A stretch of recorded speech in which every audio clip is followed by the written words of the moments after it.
এখন যা গরম পড়েছে বন্ধুরা, একটু আমের চাটনি এই গরমে খুব ভালো লাগবে। তাই আমার পদ্ধতিতে একটা আমের চাটনি রেসিপি তোমাদের সাথে শেয়ার করলাম। প্রথমে গ্যাসে তাওয়া দিলাম, দেওয়ার পরে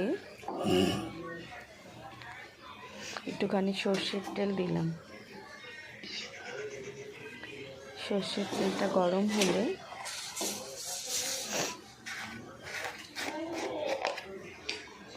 ওর মধ্যে দুটো কালো সর্ষে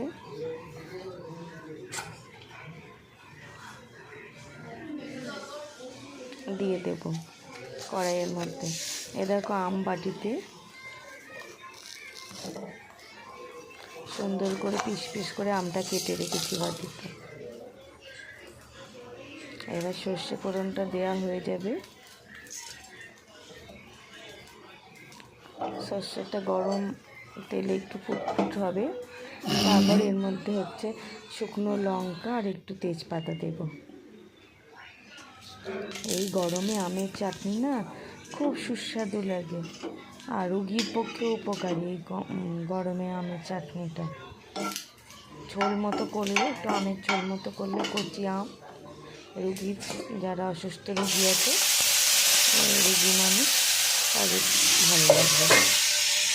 আমার স্বামীর স্ট্রোক হয়েছিল, ওকে পাতলা করে অল্প চিনি দিয়ে একটু ঝোল মতো চাটনি করে দেবো, খুব হালকা উপকরণ দিয়ে।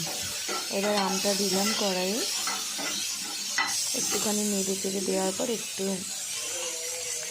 নুন দিচ্ছি পরিমাণ মতো, আর একটু হলুদ দেব।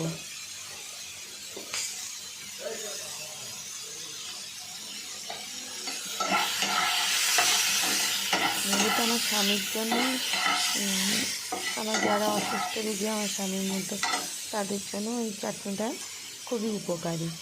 আমের চাটনি তো ওই সময় পাওয়া যাচ্ছে। এবার জল দিয়ে দিলাম নেড়ে চেড়ে কষে। জল দিয়ে ফুটতে থাকছে, ফুটুক খানিকটা। মানে এই সময় যে আমটা পাওয়া যায়, সেই আম দিয়ে এই চাটনিটা করছি। এবার ফুটতে থাকছে, ফুটতে গেলে এবার চিনি দিয়ে দিচ্ছি। বেশি দেবো না, অল্প পরিমাণে চিনি দেবো। আমি চাটনিটা একটু চাটনি টাইপের না, একটু ঝোল ঝোল মতো করবো, যাতে রুগী মানুষ খেতে পারে। বেশি চাটনি টাইপের করলে সুগারের রুগীরা খেতে, মানে চ্যাটচ্যাটে টাইপের একদম শুকিয়ে যাওয়ার মতো চাটনি টাইপের করলে মানে সবাই খেতে পারবে না।